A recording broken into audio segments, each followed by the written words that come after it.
Hello, thank you for tuning in to Peter's Corner. My name is Peter Lanzillo. And once again, we are doing show number 5 for the fundamentals to connecting to your loved one living with dementia. Today's subject is going to be on communication techniques.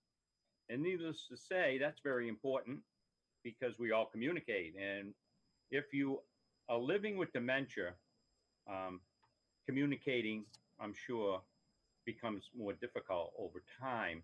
So we're going to be talking about techniques. So ladies, it's your show. Thank you, Peter. And thank you for joining us this week. The communication techniques and tips that we'll be talking about is really so that you could better understand and connect with your loved one. And it doesn't necessarily mean that you don't understand or speak, or you can speak your loved one's language. You absolutely can. And really, that's all that matters, is to have that connection. But the connection happens when we do have that open heart and mind and loving spirit. Communicating can happen whether it be nonverbal or verbal. And the majority of our communication, over 85%, is actually nonverbal. So that's important to talk about, and we'll touch on. My background primarily, as you know, is in validation method. I'm a validation teacher, and in my practice, my communication technique is using the validation method, which was created by Naomi Feil. And the basis for the validation method and the communication I do is based on empathy. And empathy really is what bridges you heart to heart with another person. So when you ask yourself, can I connect? Can I understand my loved one and what they need? Can I meet their needs? The answer is yes. And I'm hoping that through what we discuss on this segment, you'll be able to feel confident in using some of these techniques so you can also connect with your loved one and understand them better and kind of not make that journey too rocky. So I'm going to start off talking about some of the nonverbal techniques. And I had already, previously I mentioned with that is the majority of time, we can pick up so many cues just by sitting back and observing. But the one important technique that is critical if you are to meet your loved one's reality and to walk in their shoes, have empathy, is to center. And centering is a very simple technique, but it has to be done. And why?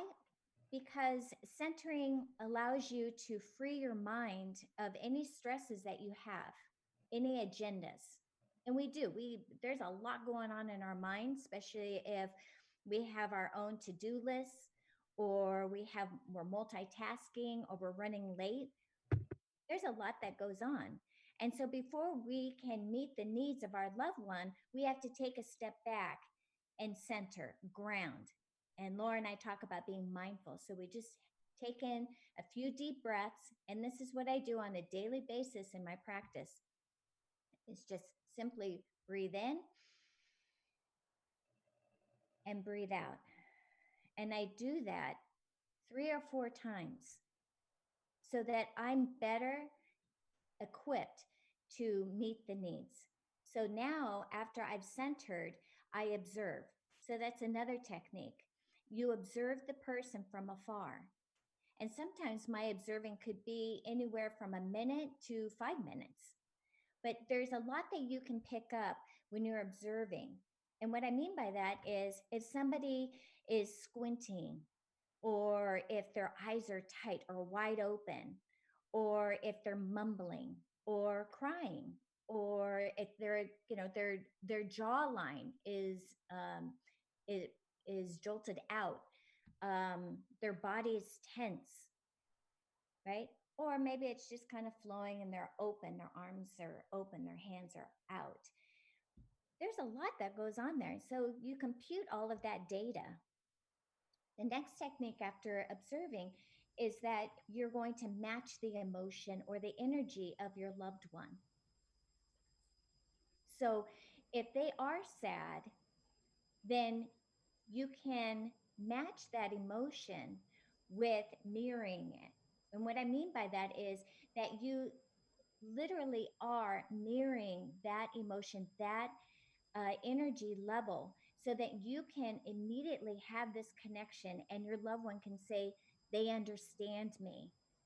I am willing and able to invite you in and tell you what I need. When we meet that with resistance, then we end up with a closed wall, right? Nobody's opening their heart up. But if we want to be heart to heart, then we have to use these techniques in order to bridge that gap. The next technique, after we mirror the emotion back, is we approach in a very respectful way. And eye contact is really important. And I know that Laura will be touching on this. Eye contact is coming down to that person's level. If I'm standing above a person and they're sitting and I'm saying, hey, what's going on? Do you really think that's a connection? It is not. They're less inclined to open up and let me in if I'm hovering over them. But if I bring myself down and I'm really able to make that connection from an eye level, and then you add in, if you're able to, a loving touch, boy, that opens up so much. And it tells the person they're right here with me in my reality. It's the same thing with the voice. For instance, if somebody is sad and I approach after knowing all this information and I approach and say, knowing that they're sad and crying, and say, come on, put a smile on your face. Am I really validating somebody? Am I showing empathy? No. In fact, I'm doing just the opposite. I'm not allowing them to be honest with their feelings. So in return, they're not going to tell me, this is what I'm feeling. This is what I need. Could be a hug, right? It could be just for somebody to listen to. But this can all be done, again, nonverbal. You can pick up so much. So now, after we have gone through our list, right, then we start talking about the verbal techniques. And I'm only touching on a small portion of this, but these are important. If at the, with everything that we talk about today, I want you to be able to, and same thing with Laura, is walk away with some tools to go home and say, you know what, I'm going to try that. So with the verbal techniques, now that we've done all of our centering, we observed, we've matched, we've mirrored, and we've done our approach, then as we're eye contact and we address them in a very respectful, loving way, then we can ask some questions. And I call them, these questions are a part of the validation technique of our, I guess, trying to find out a little bit more, like do some digging a little deeper, I call it. It's fun. That means that you want to be with that person and really find out, okay, what's going on. So you want to do a what? You can do a what? You could do a why, who, where, and a how question. Now, you don't have to ask all of them, but if you ask one, it can open your loved one up to really tell you honestly what's going on. Now, one thing I didn't add in there is a why question. Don't want to ask a why question typically because you're setting your loved one up to giving you a logical explanation, and that's just unfair. And sometimes if you're asking, I'll say, for instance, what did you have for breakfast this morning? I mean, it could be that you just want to have a dialogue, and maybe that's all it is. It certainly isn't walking into their shoes. You're just trying to have a conversation. But asking them that question, and they come back and say, I don't know, even though they just got done eating 10, 15 minutes ago. And you could say, well, why? You just got done eating. That is setting the conversation up to fail. And it is not showing empathy. And you certainly are not going to have that connection to find out really what's wrong or what your loved one is thinking and feeling. You're setting them up to join your reality when the whole purpose is for you to join their reality, join their journey. And that's important. Another verbal technique is rephrasing. And this works well when you don't quite understand what they're saying to you, especially if it's broken speech or they're speech impaired or they're nonverbal, they may mumble, but you still are trying to connect with them, is to rephrase exactly what they have said to you.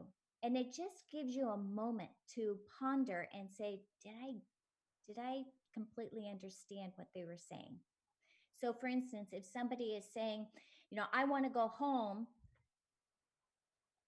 you want to make sure that in the right tone, you want to go home.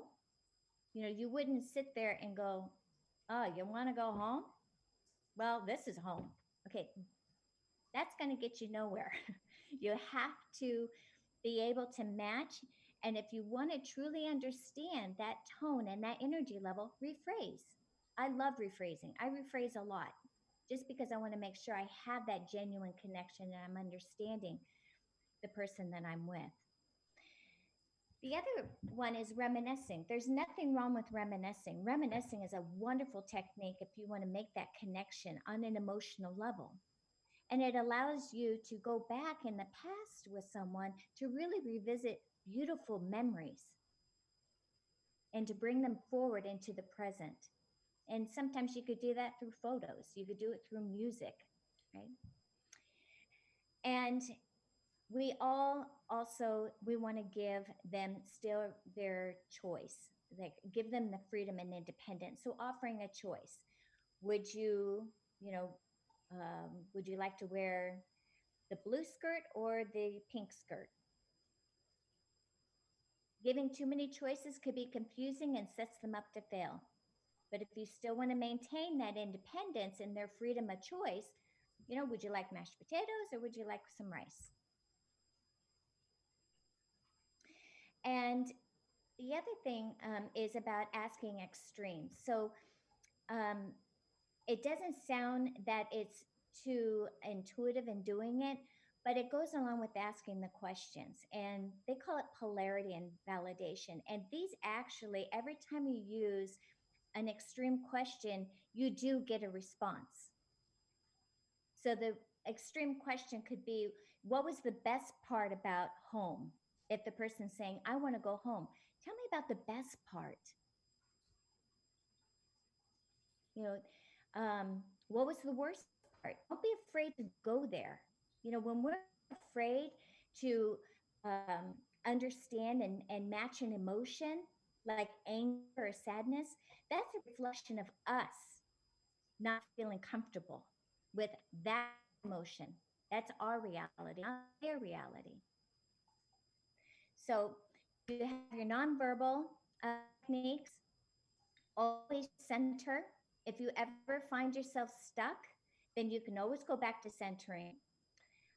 You want to be able to observe.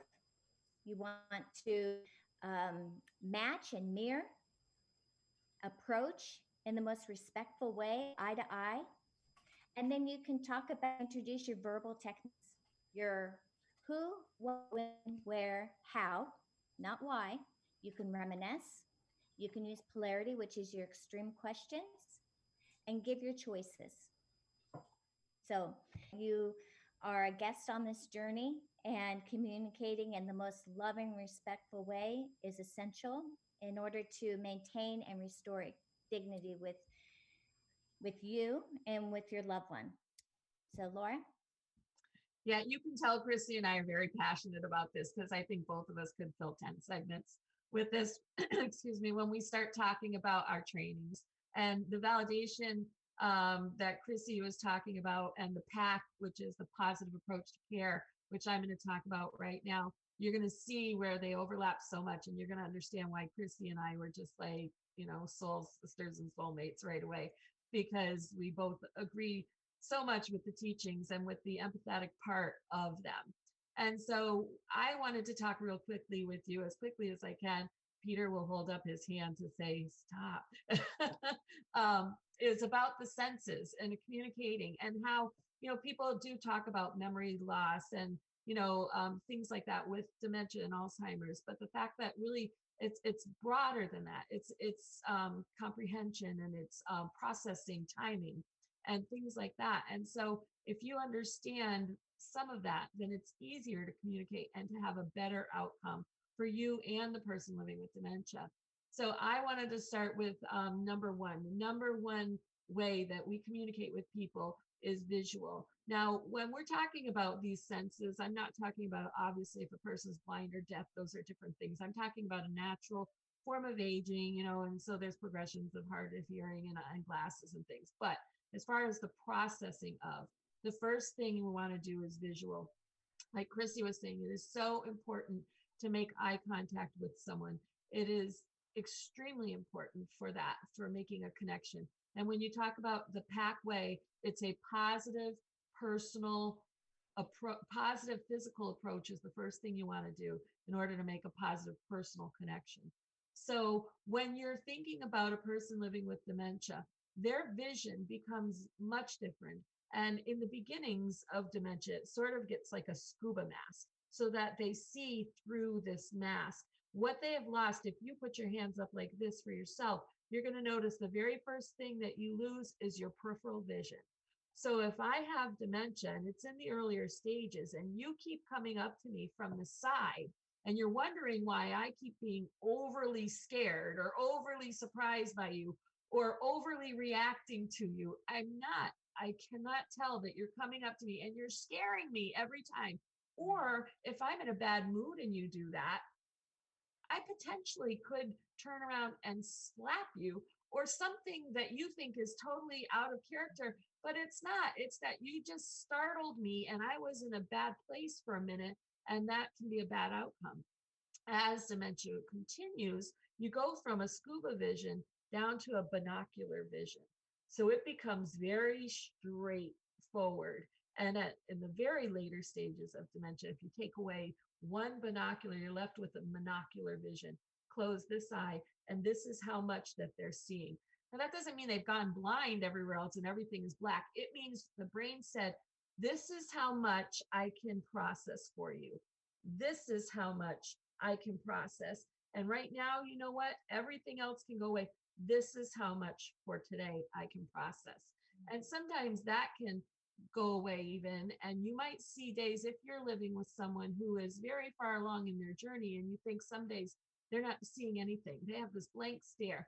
Well, right at that moment, the brain is saying, we're not going to process any of this vision right now. We're going to concentrate on being able to process something else.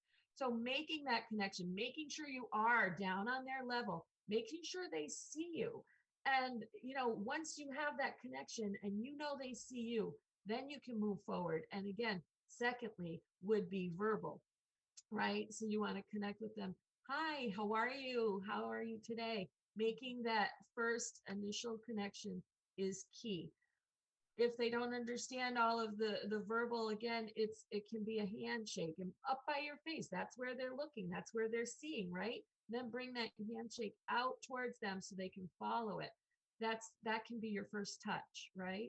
Now, if you have to do things for them, and you know, you have this agenda, we talk about there's agendas, right? There are tasks that we have to do.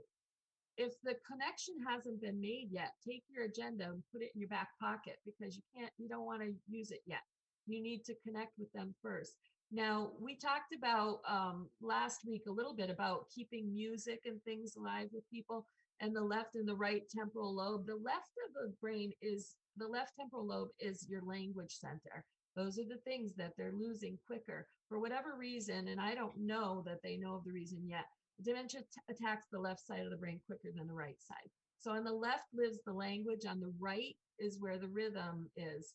So they lose the language, they retain the rhythm. So if that can help you, left and right, language, rhythm, lose and retain, right? So if you're walking in and say you have somebody that you're living with who is further along in their journey, but you know that they love music and they're feeling sad, like Chrissy said too, match those emotions. You can eventually bring them out of that or down from an anger, but go there first with them. So if you're walking in and say they're sad, but you know that they love hymns, you know they love church hymns, and you're trying to make a connection, and you have to say bathe them or something, and or help them to bathe. Sometimes it depends where they are. You walk in and maybe you're singing a song, and maybe they've lost some of their language, but they have some. You can start in just going in and just, amazing grace, how sweet the sound.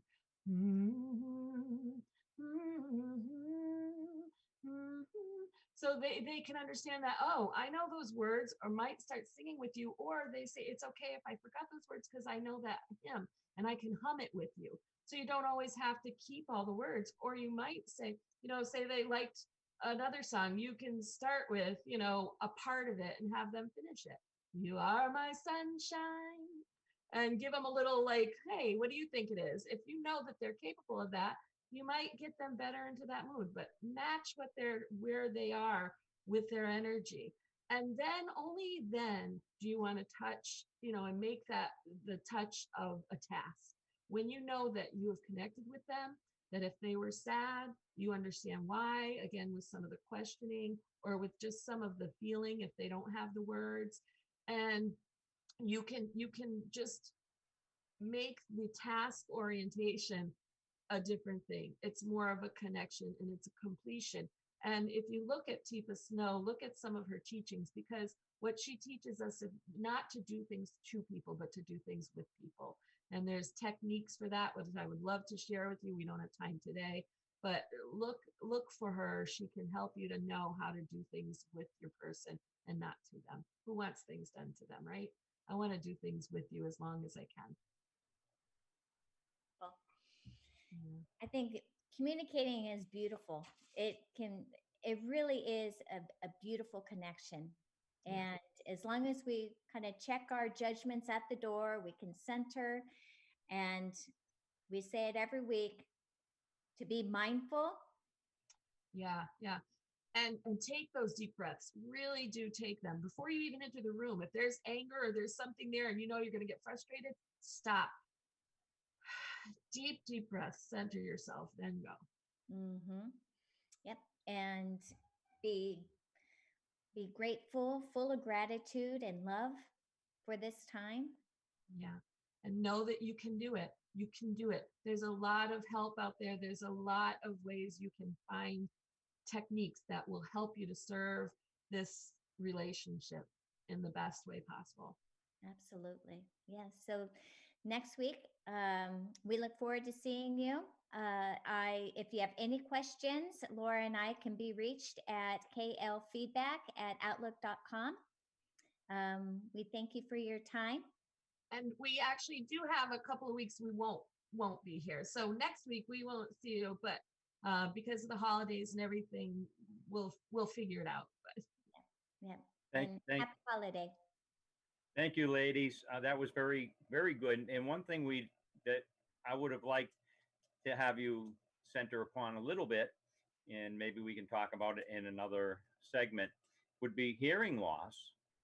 Because as you get older, a lot of people can't hear, and obviously that affects your communication. But right now, we're going to be off for a few weeks. We'll come back in January, and we'll pick up with show number 6. And in the meantime, have a great Christmas. Have a great time with your family. And Thank you for watching segment 5 Yes. Merry Christmas. of the fundamentals to connecting to your loved one living with dementia. Thank you. Thank you. Merry Christmas.